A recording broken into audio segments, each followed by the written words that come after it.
자갈치 일보. 떠오르는 이슈와 부산의 뉴스까지 짚어보는 시간입니다. 자갈치 일보 시작할게요. 네, 오늘 첫 번째 소식부터 만나볼 텐데요. 우리 아침에는 어제 대선 주자 TV 토론 보셨습니까? 예, 봤지. 예. 첫 토론회였다 아닙니까? 진지하게 정책 경쟁을 좀 보여주나 싶더만 신경전이 펼쳐지대요. 네, 어제 토론은 저성장 극복과 민생 경제 활성화 방안, 또 트럼프 시대의 통상 전략, 국가 경쟁력 강화 방안을 주제로 진행이 됐습니다. 그런데 후보들이 사실상 총론 수준의 공약과 해법만을 제시했고 토론은 쟁점을 제대로 짚지 못한 채 겉돌다가 마무리됐다는 지적이 나오고 있습니다. 예, 그래도 후보들의 발언 한번 정리를 한번 해볼까요? 네, 먼저 이재명 후보는 내수 진작을 위한 단기 대책으로 추가 경정 예산안, 또 장기 대책으로는 성장 동력 회복을 역설했습니다. 김문수 후보는 기업 일자리 창출과 이를 유도할 규제 완화, 소상공인 금융 지원 등을 제시했고요. 이준석 후보는 경제 성장을 위한 생산성 향상과 지역 경제 현실에 맞는 최저임금 자율 조정 등을 역설했습니다. 예, 그러고 논란의 호텔 경제학 발언에 대한 언급도 있었다 아닙니까? 이준석 후보가 이재명 후보한테 호텔 예약을 취소해도 돈만 돌면 경제가 살아난다는 이 돈풀기식 괴짜 경제학을 말한다며 이것도 저것도 다 해주고 돈은 당겼으면 된다 하는데 재정은 어떻게 부담할 거냐 이래 물었지. 네, 맞습니다. 여기에 대해서 본인이 지어낸 말 아니냐라고 맞받아치면서 승수 효과를 얘기한 거다. 한 번 쓰여지느냐, 두 번이냐, 세 번이냐에 따라서 돈이 순환되는 것이다 이렇게 반박했습니다. 이준석 후보는 또 이재명 후보에게 전 국민 AI 공약에 대해서 정확하게 어떤 방식으로 시행을 하겠다는 것이냐라고 물었는데요. 상용화 서비스를 전 국민에게 보급하려면 12조 원에 가까운 예산이 수반될 것이고 또 자체 AI를 구축하겠다면 전 세계적으로 전무후무한 일이 되겠지만 대한민국 IT 산업이 갈라파고스가 되는 게 아니냐 이렇게 따져 물었습니다. 예, 거기에 대해서 이재명 후보는 너무 비관적으로 본다며 개발에 집중해서 국민들이 최소한 전자계산기 쓰듯이 챗 GPT를 무료로 쓸 수 있게 하겠다. 12조 원이 들거나 그러지는 않을 것이다. 요래 응수를 했지. 네, 맞습니다. 그리고 또 이 대선 후보들은 경제 침체 상황을 두고 비상계엄 사태 등 윤석열 전 대통령의 내란 행위 또는 민주당의 입법 탄핵 폭주 탓으로 돌리면서 공방을 펼치는 모습이었는데요. 이재명 후보는 김문수 후보를 상대로 경제가 마이너스 성장을 하는 데 대해서 윤석열 정권의 주무장관으로서 책임감, 죄송함을 느끼지 않느냐고 묻기도 했습니다. 그러니까 김문수 후보가 매우 죄송하다면서도 이재명 후보의 책임도 매우 크다대요.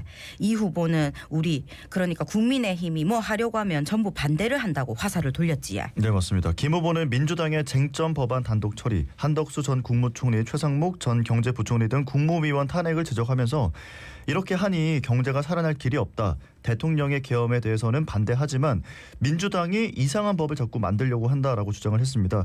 여기에 대해서 이재명 후보는 민주당이 뭘 막았다는 건지 예를 자세하게 들어보시라. 지난 3년간 민주당이 뭘 하려고 하면 정부가 다 반대했다. 정부가 하려는 것을 민주당이 막았던 기억은 별로 없다라고 되받았습니다. 예, 그러고 이재명 후보에 대해서 친중이 아니냐 하는 이야기도 꽤 길어지더만요. 네, 맞습니다. 김문수 후보와 이준석 후보가 이재명 후보를 상대로 이재명 후보의 쉐쉐 발언, 또 대중국 외교관 에너지 정책 공약을 소재로도 협공을 벌이는 모습이었습니다. 이재명 후보가 중국 대만에 관여하지 말고 쉐쉐 하자는 것은 너무 친중국적이다.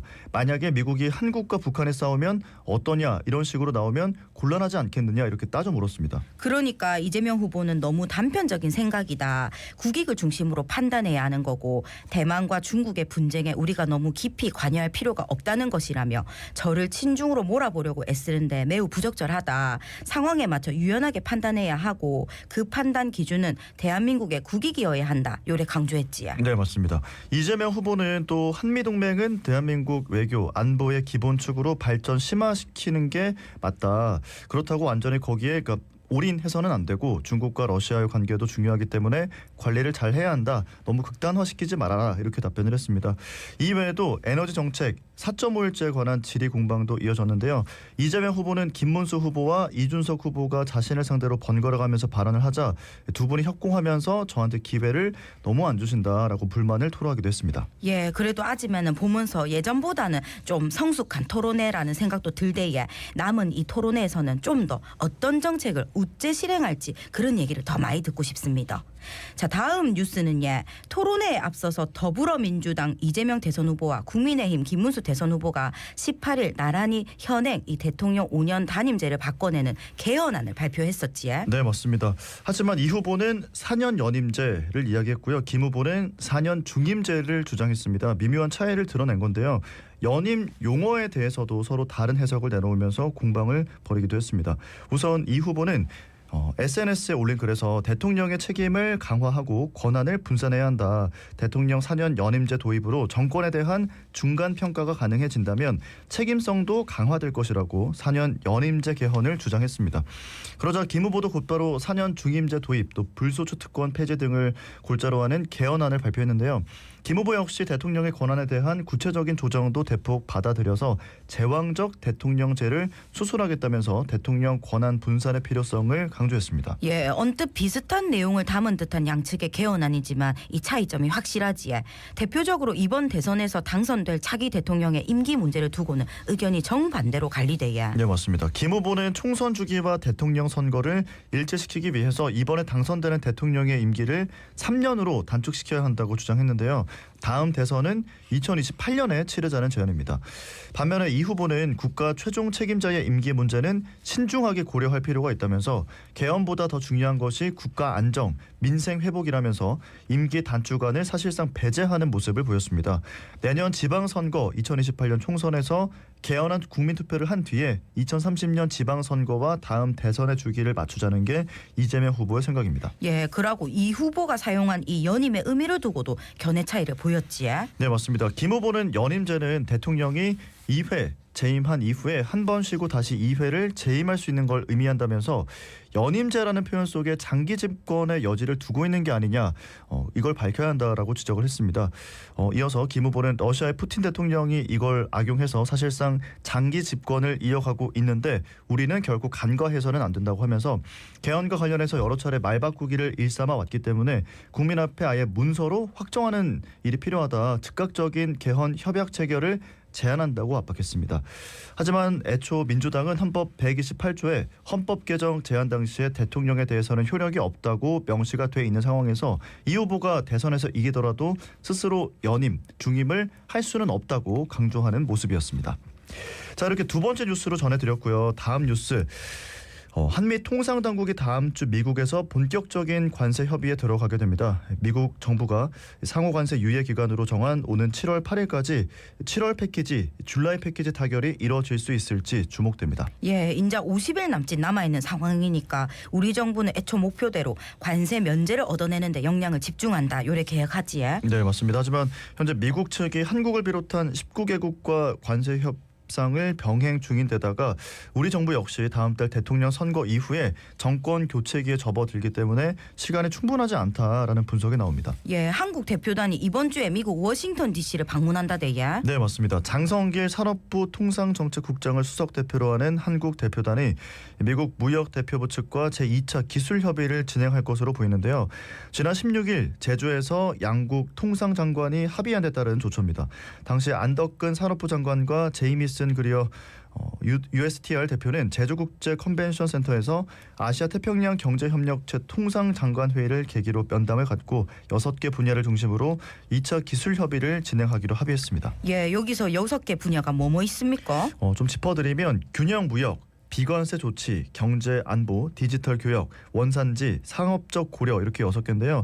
한미 양국은 2차 기술 협의를 마친 뒤 6월 중순께 강요급 협의를 열어서 중간 점검을 하고 7월 8일 이전에 최종 합의 도출을 목표로 협의의 속도를 낸다는 계획입니다. 앞서 미국 트럼프 2기 행정부가 지난달에 상호관세를 발표하면서 한국에는 25%의 상호관세를 부과하겠다 요래했다 아닙니까? 네, 맞습니다.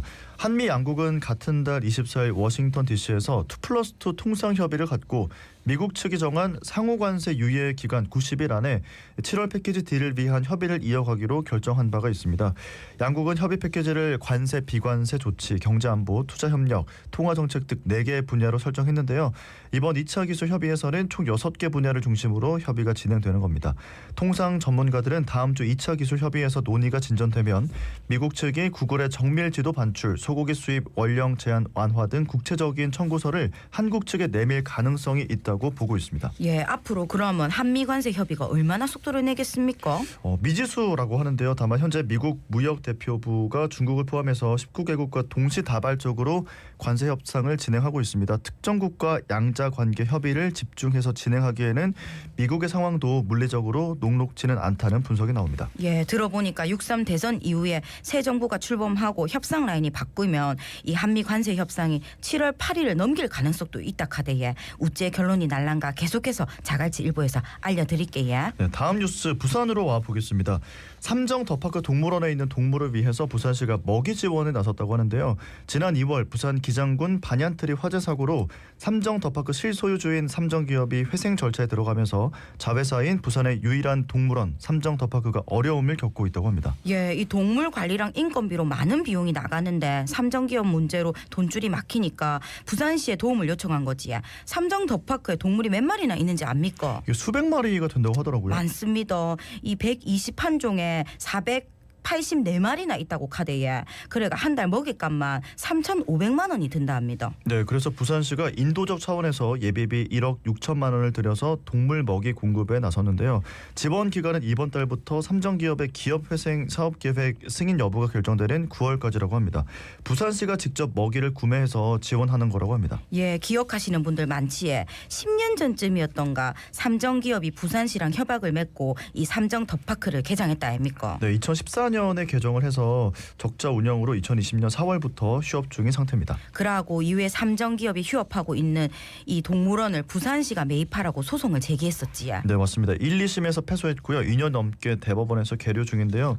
한편 부산시의 지원은 9월 삼정기업 기업회생 계획이 승인되면 중단할 예정이라고 밝혔습니다. 자, 5월 19일 월요일 아침 자갈치일보 살펴드렸습니다.